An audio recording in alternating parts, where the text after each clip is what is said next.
Salut les amis, bienvenue pour cette deuxième vidéo du pré-voyage, puisque j'en suis au préparatif, au pré-préparatif. Puisque donc je suis Patricia Mignonne et je me prépare à partir en voyage pour un certain temps, pour une durée indéterminée et une destination pas très précise non plus. Ouh, c'est effrayant. Alors, aujourd'hui je vais vous parler des pré-préparatifs, parce que quand on prépare un voyage, on prépare ses valises et on se barre. Et en fait, moi, j'ai vendu ma maison et je suis en train de vider ma maison. Donc avant de faire mes valises, je vide le machin. Et du coup, je vais vous parler de quelque chose qui est de l'ordre plutôt du voyage intérieur. Avant le déplacement dans l'espace, il y a un déplacement à l'intérieur. Il y a des bouleversements émotionnels. Quoique, à ma place, plus d'une personne probablement serait très émue de ce que je traverse comme période. Alors, je vais vous dire, ça va peut-être vous intéresser si je vous dis comment j'ai procédé pour me défaire de mes biens, puisque je vide la maison. Ce n'est pas un déménagement, donc je quitte la maison et je n'intègre pas une nouvelle maison.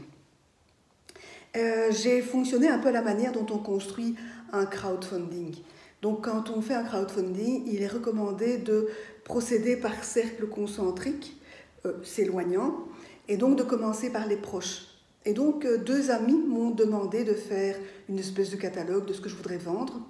C'est ce que j'ai fait. Donc, j'ai pris des photos, des meubles et des objets. Et j'ai fait un catalogue que j'ai diffusé en PDF via Facebook pour permettre à mes amis de le diffuser facilement auprès de leurs propres amis. Et donc, le deuxième cercle s'est construit spontanément sans que je fasse d'efforts. Du coup, le premier week-end après la diffusion, donc si vous voulez procéder de la même manière, je vous signale que le post qui contient votre catalogue doit être un post ouvert. Il ne doit pas être réservé à vos amis, il doit être public. Et donc, une fois les amis et leurs amis servis, alors j'ai déposé ce qui restait sur Facebook Marketplace et sur Deuxième Main. Alors, on m'avait mise en garde. On m'avait mise en garde contre le site deuxièmemain.be. On m'avait dit, oui, il y a des arnaques, il y a des gens qui vont débarquer, et on m'avait expliqué comment les gens procédaient. Et en fait, ce n'est pas sur Deuxième Main qu'il y a eu une tentative d'arnaque, c'est sur Facebook Marketplace. Et voici sommairement comment ça s'est déroulé. La personne a pris option sur un meuble, et elle m'a dit, pour sécuriser ma réservation, j'ajoute 50 €, ce que je ne demandais pas. Et puis, j'ai fait avec elle ce que j'ai fait avec toutes les personnes que je ne connaissais pas. Je lui ai demandé de me payer à l'avance via PayPal. Et la personne me répond, « Oh non, je ne veux pas procéder comme ça, je me suis fait arnaquer de 1 500 €, je préfère passer par UPS. » Service que j'ai déjà utilisé, donc je sais à quoi leur communication ressemble. Et je reçois aussitôt un email qui émane d'une adresse Gmail, c'est pas très professionnel, et aussi dont le logo d'UPS envahit toute la largeur et la hauteur de la partie visible de l'email. Je me dis, ah, on m'a prise pour une débile. Et en fait, là, on me demande de payer une assurance, 50 € d'assurance. Et j'envoie un message à la personne lui disant, je ne débourse pas 1 €. Si vous voulez que je paie cette assurance, je le ferai après que vous m'ayez versé les 50 € via PayPal. Et la personne commence à me menacer.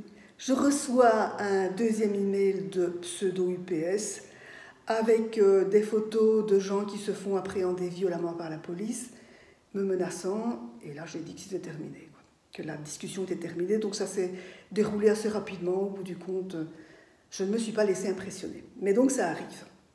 Mais par ailleurs, toutes les transactions ont été fort sympathiques. Ce sont des personnes qui m'ont plu et je trouve que finalement, je vis un petit peu la transaction en fait comme une passation. Ce sont des objets qui ont une histoire, des objets qui m'ont accompagné pour certains pendant plus de 30 ans. Et donc, ça avait du sens pour moi qu'il y ait de l'émotion, qu'il y ait au moins de la sympathie avec les gens. Et donc, notamment, il y a un monsieur qui m'a acheté un petit poêle en fonte ajourée qui, dans l'heure, m'a envoyé des photos de ce qu'il avait fait du petit poêle. En fait, c'est un décorateur et donc il l'avait customisé joliment. et vous aurez des photos du petit poêle en question dans le blog post, où vous savez bien que je ne raconte pas la même chose dans le blog que dans la vidéo. Alors, je suis assez contente, donc ça fait plus ou moins 2 ou 3 semaines que j'ai mis en vente mes biens. Il y a déjà pas mal de choses qui sont vendues. Il y a une partie des biens qui va partir en salle de vente, donc j'ai un ami brocanteur qui m'a proposé de déposer les grands meubles en salle de vente. Et aussi, j'ai la veine que j'ai de nouveaux jeunes voisins, un jeune couple sympa qui vient d'un appartement et qui vient d'acheter une maison aussi grande que la mienne. Et du coup, les biens qui proviennent de leur appartement permettent de remplir un étage. Et on a convenu que j'allais déposer chez eux, pour une durée indéterminée, les biens que je veux garder, à savoir assez peu de choses finalement. Mon lit, une table ou deux, des chaises, un canapé, voilà. Et enfin, les acquéreurs de la maison, dont je n'ai plus entendu parler, s'ils veulent quelque chose, ils auront le reste. Mais en tout cas, la chose qu'ils devraient accepter d'acheter, ce sont les décors textiles. Je pense que s'ils n'achètent pas les décors textiles, d'abord je ne les leur laisserai pas, mais les décors textiles font vraiment partie du cachet et même de l'âme de la maison. Et s'ils ne les prennent pas, inutile de dire que je ne les laisserai pas, je les donnerai à des amis qui ont une maison qui est assez assortie à la mienne et ça ira très bien chez eux. Et puis pour le reste, il va rester 2 lits, je pense, et quelques ustensiles de cuisine et quelques trucs.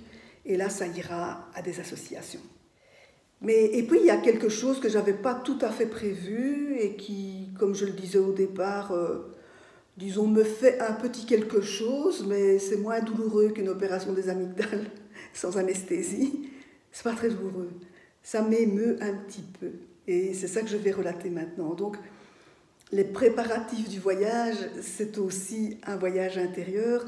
Et les personnes qui sont dans le domaine du home organizing savent très bien de quoi je parle.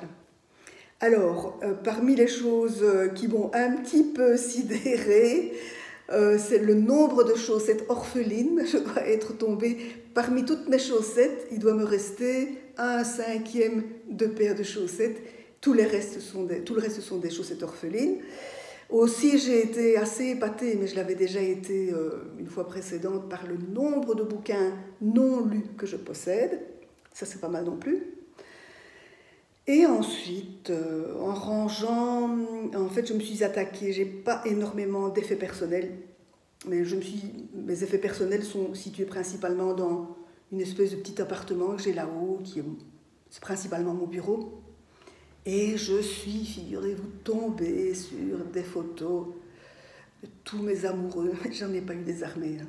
J'en ai eu moins que 10, donc c'est pas tellement. Beaucoup moins que 10. Des photos de mes amoureux successifs, de mes enfants, de mon ex-conjoint, et aussi des lettres de mes amoureux successifs. Alors, je n'ai pas passé mon temps à les lire, mais il y avait une petite émotion qui était là. Et je les ai jetés. J'ai décidé de les jeter, mais aussi, en faisant ça, je me suis dit, je fais le travail que font les héritiers avec les biens d'une personne décédée. Et là, j'efface moi-même ma mémoire, la mémoire de mes souvenirs, la mémoire de ces liens-là qui de toute façon n'existent plus. Et ça m'a fait penser à quelque chose. Ça m'a fait penser à cette époque lointaine, dans les années 80, où j'étais jeune maman, mes enfants étaient petits, et nous vivions dans un village, Torrembel-et-Béguin, dans l'est du Brabant wallon. Et il y avait là comme un microcosme, on est vraiment précurseurs. On avait un boucher bio qui élevait ses vaches, un boulanger bio, un maraîcher bio, et au village même, on avait un précurseur, un gars qui avait lancé un système de récupération et de récupération et de revente du coup des déchets. Donc depuis les années 80, j'ai pris l'habitude de trier mes déchets et de produire peu de déchets finalement. Et ce bonhomme avait dans l'ensemble de ses activités, il avait une activité de vide-maison, vide-grenier, etc. Et à une époque, j'étais allée donner un coup de main et j'étais tombée sur le contenu de la maison d'une femme célibataire, décédée, qui était prof d'anglais, qui s'appelait Laurie Babin. Et je suis entrée dans l'intimité de cette femme intéressante. C'était des souvenirs principalement, disons, c'était intellectuel, quoi. C'était d'un grand intérêt intellectuel et il n'y avait pas beaucoup de choses très intimes finalement, mais je me suis dit, oula, autant faire le ménage soi-même de ces choses personnelles. Et dans ces affaires, il y avait quand même des trucs assez scabreux parce qu'elle laissait culotter ses poils à frire. Il y a des poils pour lesquels il est recommandé de ne pas les laver à l'eau et au savon, en fait. Il est recommandé de les essuyer. Et du coup, ces poils étaient culottés, ce qui signifie qu'il y avait du corps gras dans les poils, quoi. Et puis, il y avait aussi des serviettes hygiéniques à laver à l'époque. Hein. C'était une personne d'avant, et donc de l'époque où on lavait ses serviettes hygiéniques. Et puis, dans ces affaires, j'ai exhumé aussi un petit singe en peluche que j'ai fait nettoyer à la teinturerie et que mon fils Benjamin a adopté comme doudou. Mais donc, ce souvenir-là, ça m'a vraiment fait penser que, voilà, j'épargnais le ménage aux personnes qui me succéderont, quoi. Je suis aussi passée par d'autres types d'émotions, par une espèce de consternation, une espèce de tristesse, puisque je n'ai peut-être pas encore dit que j'ai été malade pendant très longtemps, d'une maladie qui n'a pas été identifiée, une maladie auto-immune, qui n'a pas été identifiée pendant très longtemps par les spécialistes. Donc cette maladie, je l'ai eue pendant, je pense, 32 ans. Et cette maladie m'a plongée donc, pendant 32 ans dans un état de dépression chronique et de fatigue chronique. Et j'ai retrouvé des trucs qui m'ont fait penser à ça. Et c'était intéressant parce que pour l'instant, avec Laurence Attert, avec qui je travaille dans le cadre de ma charge mentale, Laurence, justement, ces jours-ci, a donné un cours sur la courbe de l'oubli d'un sociologue allemand qui s'appelle Ebbinghaus, où elle disait qu'il y a un apprentissage du souvenir, d'où sont les choses, notamment, et que si on n'est pas suffisamment en contact avec les choses, on oublie où elles sont. Et du coup, en allant, en vidant mes armoires et mes étagères, j'ai retrouvé des trucs que j'avais rangés, je les avais rangés, mais je les avais rangés et puis c'est tout, et je ne savais plus qu'elles étaient là. Et donc, notamment, j'ai retrouvé une boîte à bottes, hein, boîte à chaussures, boîte à bottes. Une boîte à bottes, ça fait peut-être 3 ou 4 fois le volume d'une boîte à chaussures. Et cette boîte à bottes était remplie de cartes de visite.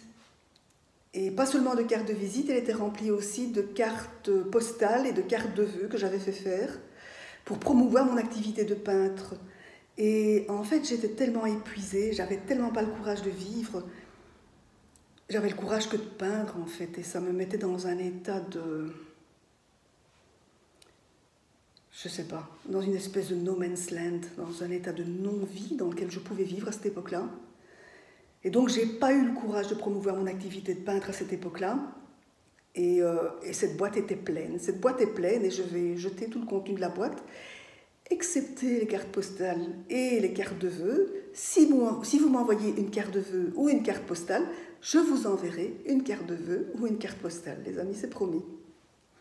Mais donc voilà, ce stock immense de cartes de visite, je vais les jeter. Très joli du reste.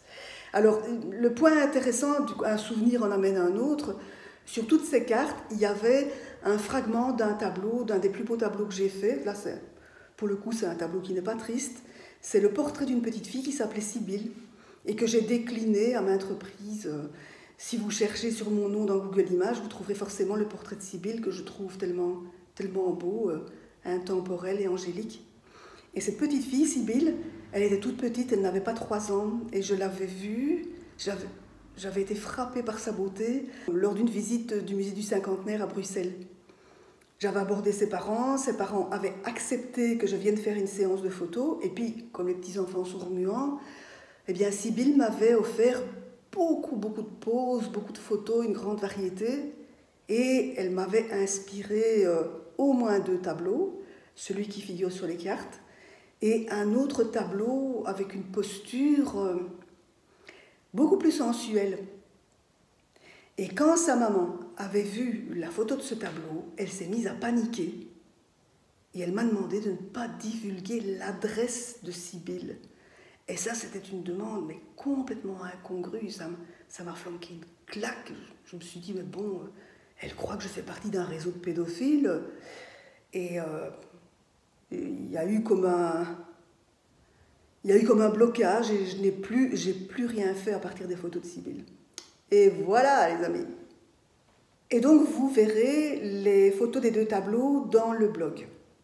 Alors, il y a autre chose, j'ai retrouvé autre chose. J'avais une espèce de petit temple qui contenait des reliques, des souvenirs un peu sacrés que j'avais recueillis ici et là au cours de mes voyages. Et notamment, j'avais 2 petits shivlings en albâtre que j'avais trouvés à Rishikesh, en Inde. Et le shivling, c'est un petit temple qui représente le lingam et la yoni, enchâssés l'un dans l'autre. De nouveau, il y a des photos sur le blog. Et ça représente le dieu Shiva. Le dieu Shiva, c'est une représentation cosmique du dieu Shiva. C'est une représentation non duelle. Donc le masculin et le féminin qui sont en conjonction. Et ce que ces petits shivlings avaient, je parle à l'imparfait, de particulier, c'était qu'il y avait une petite vache sacrée qui attendait comme à l'embouchure du vagin, puisque la yoni, c'est en fait l'organe sexuel féminin interne, donc c'est l'utérus et puis le vagin. Et voilà. Ces 2 adorables petits temples, ces 2 petits shivlings, mes 2 chattes ont tellement raté leurs atterrissages dans ce petit temple qu'ils sont complètement détruits. Donc vous verrez des photos sur le blog. Et le petit temple en fait était constitué d'une assiette en cuivre que j'avais reçue de ma grand-mère. Il y avait dedans les 2 shivlings. Il y avait aussi des pierres précieuses non taillées qui venaient d'Inde. Et de nouveau, en voyant ces pierres, j'ai pensé à ma visite au musée Topkapi à Istanbul. Et comme je suis issue d'une famille modeste, j'ai jamais été... la culture des bijoux et des pierres, etc., ça n'existait pas chez moi. Et quand j'ai découvert cette salle, quand je suis entrée dans cette salle où il y avait des tiares, des grandes capes ornées de pierreries, des pierres immenses, il y avait aussi des pierres non taillées, translucides, ça a été comme une épiphanie pour moi. J'ai vraiment eu la sensation que c'était des parts du divin qui s'étaient incrustées dans les entrailles de la terre. Et Bernard m'avait offert un petit rubis. Enfin, parmi les choses qui se trouvent dans cette assiette en cuivre et que je ne jetterai pas, il y a des petits escargots de mer, des coquilles bien entendu. Et j'aime bien qu'elles soient associées parce que d'une part, les ronds proviennent d'un lac en Norvège où j'ai découvert les aurores boréales. Et donc elles étaient dans l'eau. Et les autres, qui sont des tourelles, donc des petits escargots de mer qu'on trouve au bord de la mer, je les ai ramassés dans le désert, aux confins de l'Inde et du Pakistan. Et là, ça a été encore un grand moment d'extase géologique, où je me suis dit, waouh, là on est vraiment dans une durée cosmique. Des coquilles d'escargots de mer dans le désert, ça m'a vraiment émue. Je change de sujet, je vais maintenant clôturer pratiquement. Je vais passer à la question du véhicule. Je me suis rendu compte que si je vidais ma maison, s'il ne me restait rien du tout, aucun lieu où revenir, évidemment je serais bienvenue chez mes amis. Ce n'est pas que je vais errer comme une âme en peine. Il valait mieux que j'ai une plus grande voiture que celle que j'ai maintenant. Donc là, pour l'instant, j'ai une Seat Ibiza, une voiture très sympathique au demeurant. J'ai acheté un Caddy de Volkswagen. Et cette voiture va me permettre de mettre des trucs que peut-être certains jugeront déraisonnables, mais ce sont des choses qui m'importent. Je vais ainsi transporter tout mon matériel de peinture et de dessin pour pouvoir créer librement si j'en ai envie, et si j'en ai pas envie, ça restera là.